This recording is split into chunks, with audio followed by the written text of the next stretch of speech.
Hello everyone, Rorius here. We're back with episode 1 with the developer commentary. So, I'm picking up directly where we left off, and we're gonna be exiting the Citadel. Oh, I didn't even realize it was a level load right there. I would have ended the previous video after the level load if I hadn't realized. I totally forgot. Usually you'd put the level load in the elevator, so that's why I was surprised. Oh. Lock the door, Alex. Oh, good. Okay, is she gonna stay back here and can I listen? But not for long. Are they just gonna keep shooting that? They're gonna keep shooting that. Wonderful.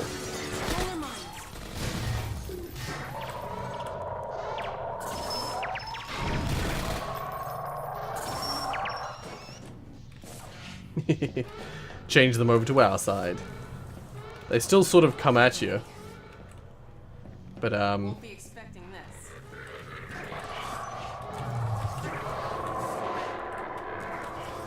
yeah. You go back and you just let the roller mines do all the work. Look at him go! Yeah, I love that. I love that you just leave the roller mines to do it. Yeah, you still don't have a weapon at this point. Come on. Last two guys.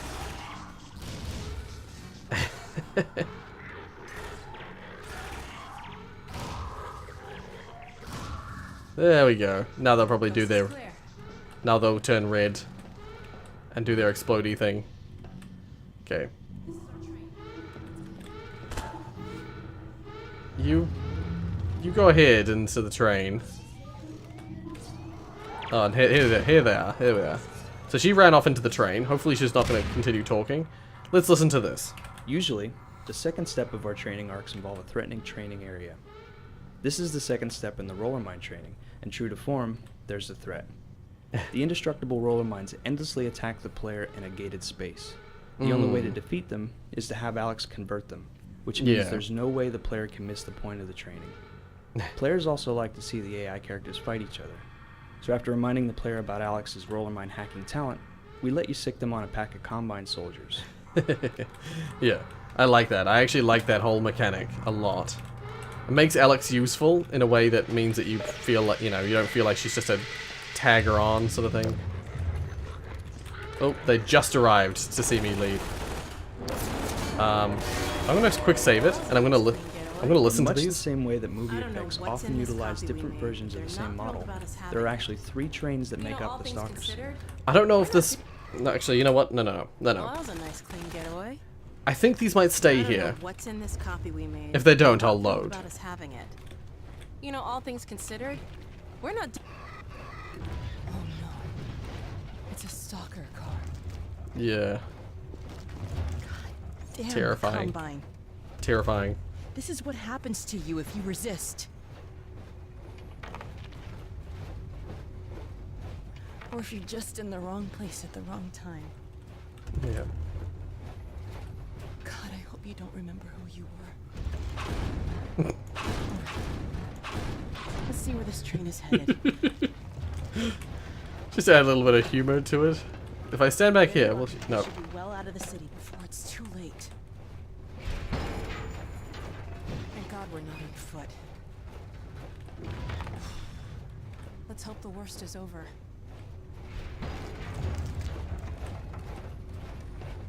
It looks like you saved our lives again. I did. What's that? I have a bad feeling these are gonna disappear after this. Oh my God. One second. I'm gonna save. Brace yourself. Oh dear.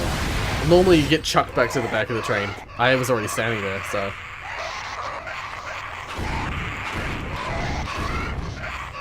Yeah, they're terrifying. Yeah, as I suspected, the developer commentary nodes haven't stayed around, so I'm gonna have to try and listen to them.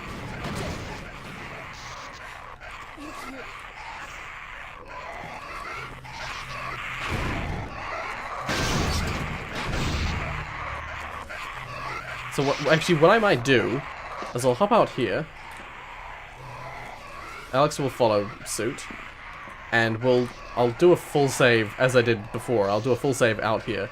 See, look how the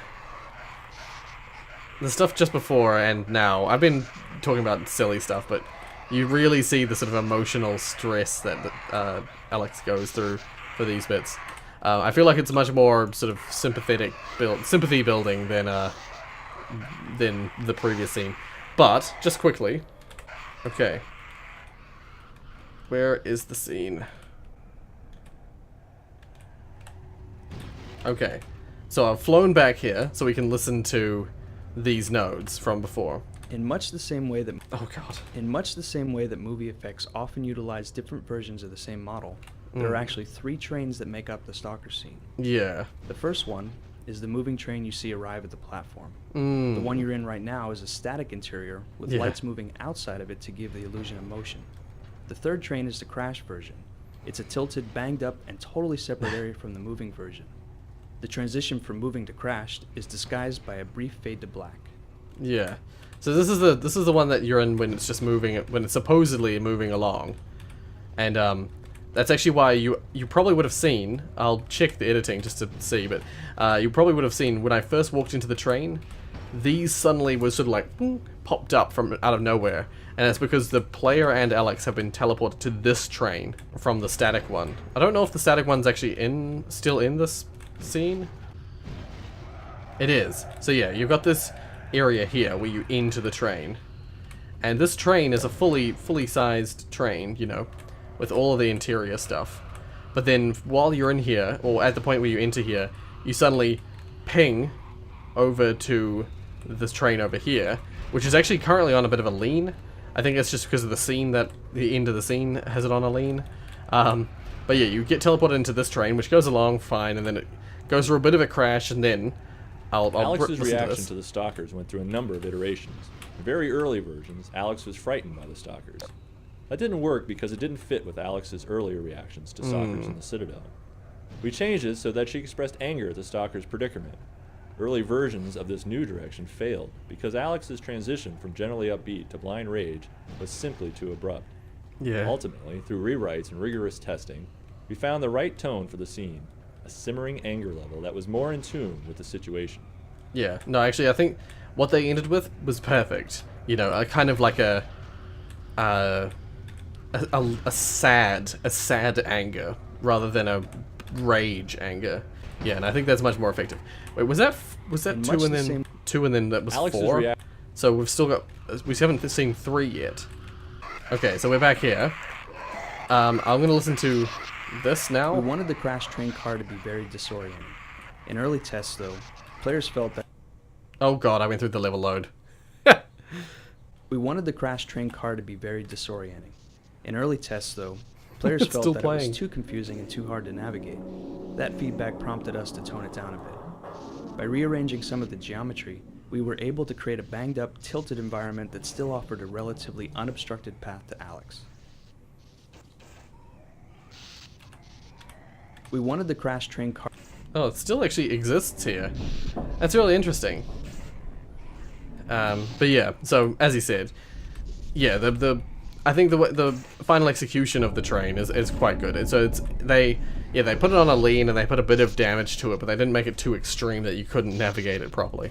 And I like that there's a little bit of a puzzle there where you have to save Alex. You sort of save her from a horrific. Hold up a sec. Yeah. I gotta catch my breath. Yeah. See this. Okay. Well, this might not be as easy as I thought. Yeah. We're in the same boat as the other evacuees now. On foot to a train station. Yeah. Let's head for the surface. It's a little bit strange that her expression went from like the exasperated, concerned kind of expression, then suddenly cut back to.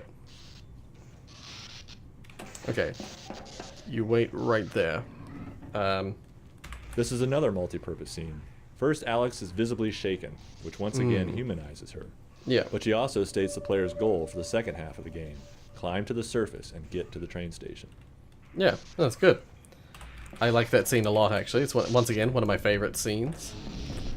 Just because you learn more about the stalkers, you see more of the sort of plight of the common man. Yeah, those turrets. Yeah, they're out of bullets. They've been shooting at the zombies for so long, they're out of bullets. Pretty crazy. Yeah, and it means that they can't shoot you as well. This is an interesting as scene, as far as I recall. Can't hide from me, zombies.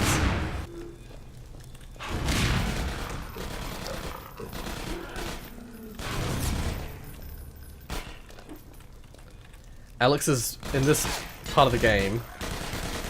God damn it, Alex, you're useless. Alex is sort of set to look at what the player looks at, so she'll focus her attention on whatever you're looking at, which I think is really cool. Dang. Yeah. Blind as a bat without that flashlight on. Actually, there's a little cool something that they'll talk about later. If you shine your flashlight at her, she's like, ugh. It's like, stop it. And she constantly complains about not being able to see if you don't have the flashlight on. Air ducts. I've heard stories about you and air ducts. Damn, it's got a powered lock. How are we gonna get this open? Let's see if we can find a power box. Yeah. I like that there's this whole thing about trying to race through vents and stuff in the old days. There's this whole story about Vent, the fact that, Gordon and Barney and the likes would use the vents constantly. This is a little nod to the fact that in Half-Life 1 there was a lot of vent running, or vent navigation, I guess.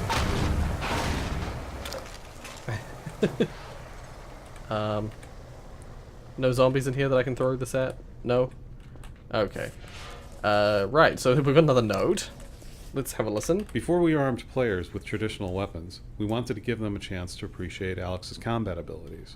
Toward that goal, we created a very specific combat style for the early parts of the journey outside the Citadel. Dark, tense, surrounded by zombies, and either weaponless or starved for ammo. So the players needed to rely on the gravity gun, and more importantly, Alex. Yeah. This is where players finally get a weapon. Since the door only opens when the padlock is shot, players can't proceed without finding the pistol. It's effectively a weapon. That's right. Yes. Once players are through the door, we can be sure they've got a pistol. That's right. And actually, this is interesting because this leads to an achievement in this game. Yeah, the pistol is through here. Pistol and a shotgun through here. There's an achievement for this game called... Oh, what is it? What's it actually called? I'll just have a look. The One Free Bullet. It's a little play on the One Free Man sort of thing. But yeah, to get that achievement, you have to fire only a single bullet in this in the whole of episode 1. So for the rest of the whole game, you have to use nothing but the gravity gun. And this is the one bullet that you have to fire. At this one point, there's just this one lock that you have to shoot once to break. And if you do that, and don't fire a single shot for the rest of the game, like that, if you don't fire a single shot for the rest of the game, you get that achievement, the one free bullet. I think that's really cool. Anyway, we'll listen to this now. There should hopefully be 2. Originally, the player couldn't operate the power boxes, and would have to wait for missed Alex one. to do it. We thought it'd be entertaining to watch Alex do some cool thing while you protected her. Unfortunately, that didn't work out. Playtesters were more annoyed than entertained. Yeah. The other problem was that having Alex committed to a particular activity while action was still going on in the world tended to quickly expose her most robotic tendencies. She'd either ignore what was going on, or completely stop whatever activity the player was waiting for her to finish. Either way, it was unconvincing and frustrating. What we learned here was that whenever Alex commits to some action in a dynamic environment, she needs to finish it quickly and move on. Yeah. So that's why they don't make Alex do anything long scale sort of thing. Nice job. Hey, and you found a gun. Yeah. Okay, so now I haven't missed one, but there appears to be... we've missed... Well, node 2 hasn't been found yet. Yeah, so setting fire to the zombies also gives Alex the ability to see the enemies.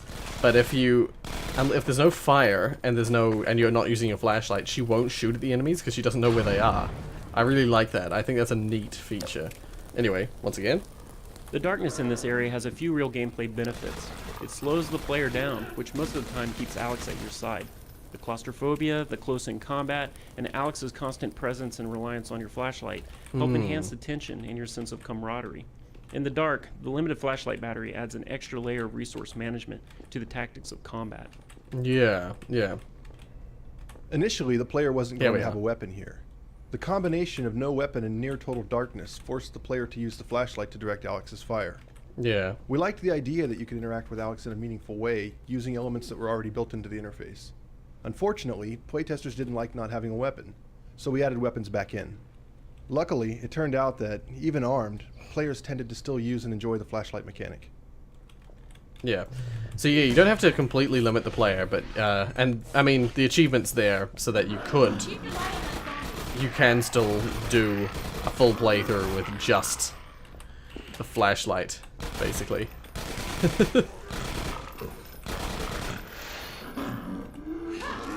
Oh, and that's another thing you're going to see later as well. Stuff about the animation. Because they added animation stuff like that, where if the zombie got too close to Alex, she'd do a little animation where she takes it down. Ant-Lion's here? The Combine's defense field must have collapsed. Yeah. Makes sense if it was powered by the Citadel. Yeah, you get to see the zombies and antlions fighting each other, which is really cool. Okay, so I think we got node 5. I think that's the last node we've got. Okay, you stay right there. I don't want you coming any further. If you don't like... Oh my god. If you don't like Alex, you're not going to have much fun with episode 1. I like so Eric. Alex being likable was one of our most crucial design goals. Little moments like the Zombine joke are designed to make Alex more endearing. Since we like to multitask, it also had the practical purpose of introducing a new monster. The success of the scene relied on a combination of dialogue, voice acting, and animation. Surprisingly, lighting was really important too. Under red light, Alex's self-deprecating groan looked more like she was sneering at the player for not getting the joke. Changing the lighting to blue and then adjusting the direction of the light so that it changed the shadows on her face fixed the problem. That's really interesting. It's so interesting that something like that, like the tone in which something comes across is affected by the coloration of the lighting. That's super interesting to me. It's important that monsters get very deliberate introductions, since players are going to interact with them a lot. Generally, we let the player first see a new monster in a safe environment, so they can start thinking about it before they have to fight it. Yeah. I like this scene as well. I like this scene quite a bit. Looks like we found a troop train. What the hell is that? She's like, what the? A Combine zombie. Zombie. That's like a zombine, right? Zombine, get it? Okay. That's well, Gordon doesn't talk, so she says it, and then Crap! yeah. Look out! It's got a grenade! Yeah, you watch as it blows itself up, which is super useful for learning how they actually function. Is there a reason that we're coming in here? I don't remember.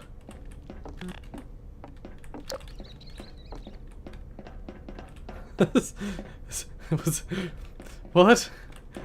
Doesn't Alex try and do something in there? I'm so confused.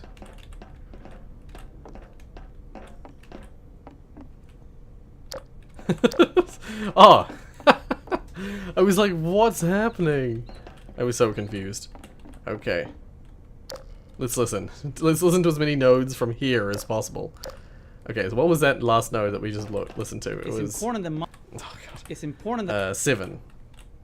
Okay, so let's just listen to as many of these as we can from here. The soundtrack here was created for the introduction of a new adversary, the Combine Zombie, or Zombine.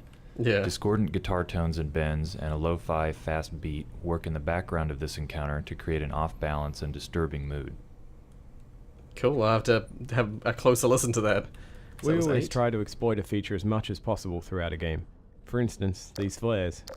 They're an exploration reward. They've got a simple, satisfying interaction with the gravity gun, and they're a good tactical alternative to the flashlight.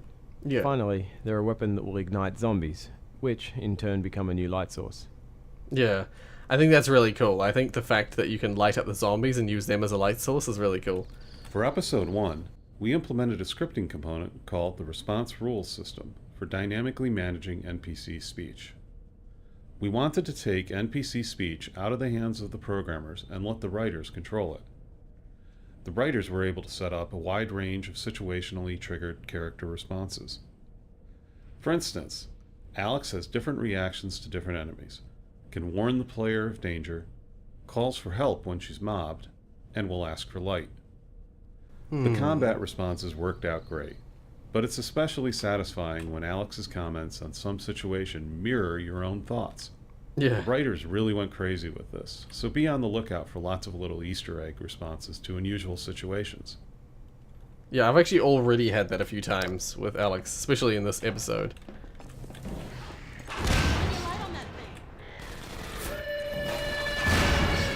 Oh, this music, yeah.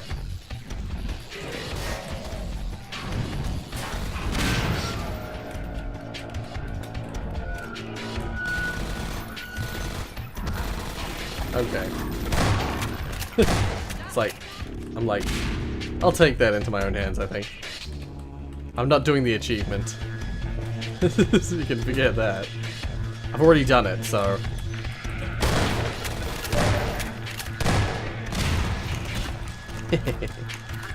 Oh yeah.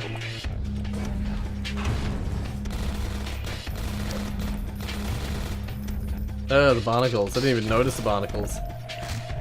Oh. Once again, didn't even notice that friggin' head crab until just then.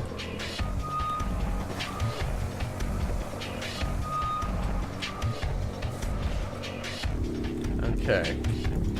Yeah, I like this music actually. I seem to remember this music now that I think about it. Wait, there was a flare in here.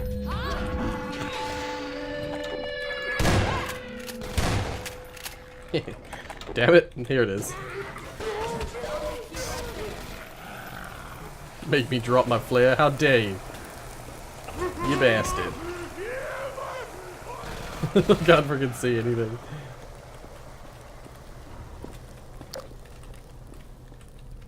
No. No! God damn it. Okay. So, yeah, pulling that little lever thingy opened up this door.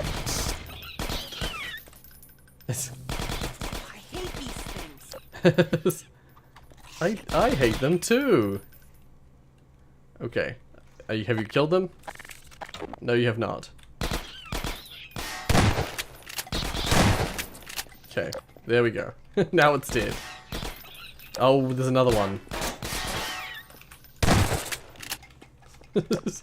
I want to listen to the node. Poison headcrabs are ideal for ambushes because they startle you but can't actually kill you.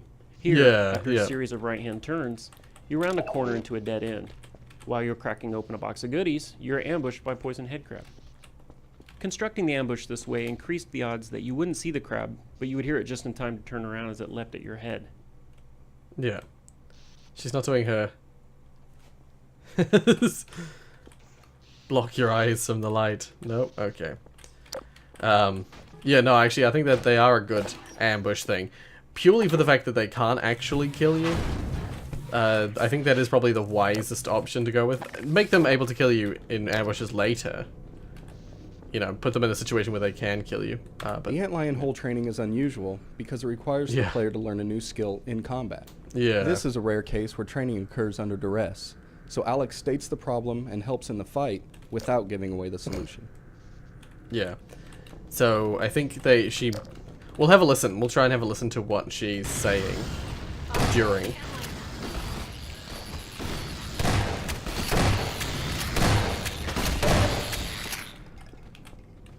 We missed her first dialogue line because I suck.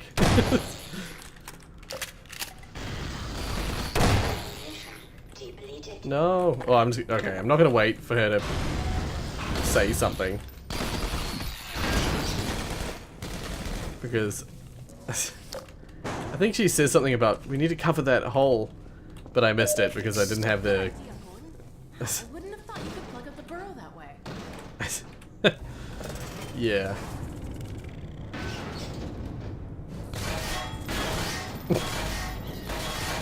Alex, stop shooting the bicycle. Please deal with head grabs. I'm out of shotgun shells, so we're back to pistol bullets. Stop dodging my shots, you bastard. You bastard. I need some shotgun shells, please. No? Okay. Okay. Alex, can you shoot it? Shoot it.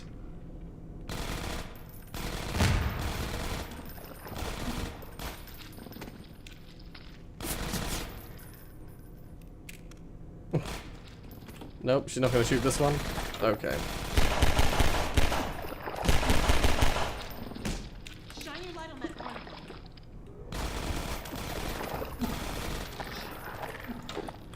Yeah, as much as you can, you want to leave them so that the... Okay, no, Alex just doesn't think. Leave the ones down the end here so they can eat the zombies.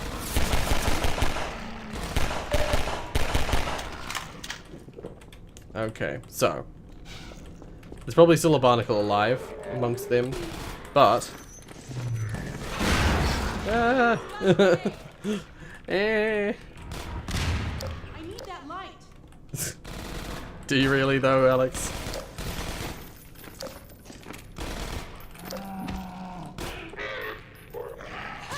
Yeah, there we go. There's one of the animations. Nice. I think this node here is the one that they actually talk about the animations. Okay, you stay right there. You fight alongside Alex. Oh, shit. You fight alongside Alex for much of episode 1, so her combat really needed to look varied and exciting. We especially wanted to get her into some kind of convincing physical contact with her enemies. We'd always wanted to do this kind of dynamic character interactions, but getting the NPCs into position for their interactions has a pretty wide-ranging set of problems. Yeah. So we ended up taking an opportunistic approach for episode 1, where instead of figuring out how to maneuver characters into proximity, the system monitors their positions and fires the appropriate animations whenever it notices that they're correctly aligned. Given how well these interactions worked out between Alex and zombies, headcrabs and antlions, we're really looking forward to extending this kind of behavior to all of our NPCs. Yeah. So, yeah, as I said, instead of trying to force Alex into animations, they just waited until she just happened to be in the right position and then, oop, fire it, sort of thing. Yeah, I think that's the right way to do it. It makes it look a lot more fluid. Makes it look a lot less stilted, which is often the case in games just generally across the board. But yeah, I think we're probably reaching the limit of this video, unfortunately, because there's just been a lot of developer commentary notes, which is good. I like that. We get a lot of inside knowledge via that. Okay, we're getting to one of the areas that I despise. Is Alex gonna say anything? No? Oh, she's just gonna go like, ugh. Okay, so I think we'll call that episode there. Purely because I'm out of time for recording. But yeah, hopefully this episode will be a little shorter than the previous one. I noticed that the previous one went on quite long, so we'll see in editing how that looks. But I love learning about the sort of some of the animation stuff and some of the lighting stuff. It was really interesting that what Eric said about changing the lighting on Alex's face to make her look less, somehow using different lighting caused her to be less sort of aggressive or snarky looking and more self-deprecating. Really interesting you could achieve that using lighting. But nevertheless, I'll stop rambling. If you like what you saw, hit like. If you want to see more from me, then subscribe. Thank you so much for watching, and as always,